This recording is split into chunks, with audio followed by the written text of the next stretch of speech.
So what if, paano kung mag-resign si VP Sara? Anong mangyayari? Ayan yung malaking katanungan.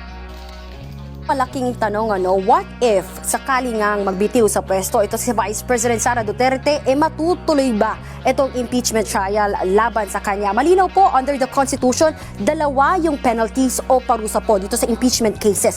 Una, yung removal from public office o yung pagkakatanggal nga po sa pwesto. At yung pangalawa, yung perpetual disqualification from holding public office. Ibig sabihin, hindi na po maaaring humawak pa, tumakbo at humawak nga ng anumang posisyon sa gobyerno itong impeachable official. At dun sa tanong, sakaling magbitiw itong si VP Sara, speculative yan, pero nakasalalay po ang sagot na yan sa isyong yan sa Senate Impeachment Court. At natanong natin yung prosekusyon tungkol dito sa isyong ito. Giit po nila, sakali man mag-resign nga itong si VP Sara, dapat pa rin magpatuloy ang impeachment trial. Giit po nila, hindi pwedeng takasan ng bise yung karampatang parusa nga sa simpleng pagre-resign nito. Malinaw din nga, nakasaad nga sa konstitusyon, yung sinabi nga natin yung dalawang penalty o parusa, hindi lang po removal from office, kundi pati na rin po yung perpetual disqualification from public office. Pakinggan po natin itong pahayag ng prosekusyon.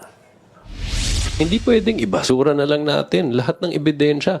Pagkatapos na nating narinig dito, na nagpapakita na hindi nakatanggap-tanggap na manatili ang Vice Presidente sa posisyon na ito, pwede bang ibasura na lang natin to lahat dahil lang nag-resign na siya? Ngayon, ang sagot ko naman dyan, whether ituloy or not, nasa sa Senado po yun. I mean, nasa Senate as an impeachment court. No? Pwedeng pagbotohan nila yan at ituloy. Bakit?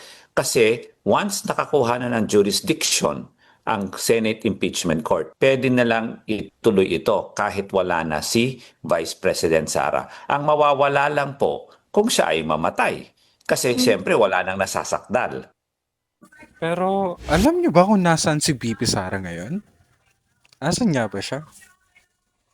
Nasa ibang bansa ngayon si Vice President Sara Duterte sa gitna ng kanyang impeachment trial. Kinumpirma ng Malacanang na kumuha ng travel authority si Duterte para sa mga biyahe sa Qatar, Germany, United Kingdom, Northern Ireland at the Netherlands mula July 16 hanggang katapusan ng buwan.